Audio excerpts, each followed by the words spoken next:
আরে কি 2 কেজি মা? এক্ষুনি বললে 1 কেজি আলু আনতে, এখনই বলছো আবার 2 কেজি। আরে একটা দিনেরই তো ব্যাপার, বাবাকে একটু মানাতে পারোনি? আচ্ছা মা, পরে কথা বলছি, এখন রাখো তো, রাখো। দু আরে কেজি বাবা আলু? হ্যাঁ, তোমাকে 5 কেজি আলু এনে দেবো, এখন রাখো তো। ধুর ছাই, একটা দিনেরই তো ব্যাপার, তাও পারমিশন দেয় না। হ্যাঁ, আমারও সেম। এত বড় হয়ে গেছি তাও বাড়ির সব বাজার করো, কোনো ফ্রিডমই নেই। Hello dear, হাই, ভালো আছেন? you've been একটা pulling হেল্প me করবেন? closer. আমি?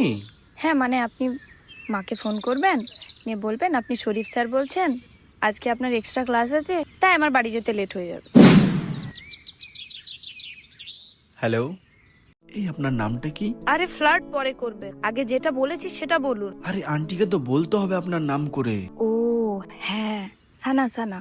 ও সানা, আহ কি মিষ্টি নাম। ও হ্যালো, হ্যাঁ আমি শরীফ স্যার বলছি। আজকে সানাদের এক্সট্রা ক্লাস নিব, তাই ওদের বাড়ি যেতে 2 ঘন্টা দেরি হবে। বলছি তোমার গলাটা বাচ্চাদের মতো লাগছে কেন? কি বললো?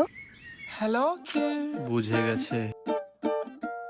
you've been একটা pulling দিন, me একটা দিন closer. বাড়ি থেকে বেরোবো, তাতেও এদের প্রবলেম। So sad. এদিকে সুহার স্নেহা সারা দিন টই টই করে ঘুরে বেড়ায়, ভাল লাগে না। আইসক্রিম খাবেন? আপনার কি ফ্লার্ট করা ছাড়া কোনো কাজ নেই?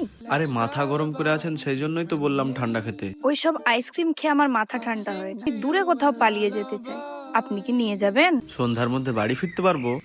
রাত্রে আমার ওয়ার্ল্ড কাপ ম্যাচ আছে। লাইফে এল লেগে আছে, আর এদিকে ওয়ার্ল্ড কাপ। আরে আরে দাঁড়ান, এখন আপনি কোথায় যাচ্ছেন? জাহান নামে যাচ্ছি, যাবেন? সেটা আবার কোথায়? Hello dear, আপনি কোথায় যাচ্ছেন? বাজারে। চলুন, আমি হেল্প করে দিচ্ছি, আপনি তো আর করতে পারেননি। বাজার করে যা বাজবে, দুজনে দুটো চা। I don't like tea. তাহলে দুটো আইসক্রিম খাবো, আপনার মাথাটাও ঠান্ডা হবে।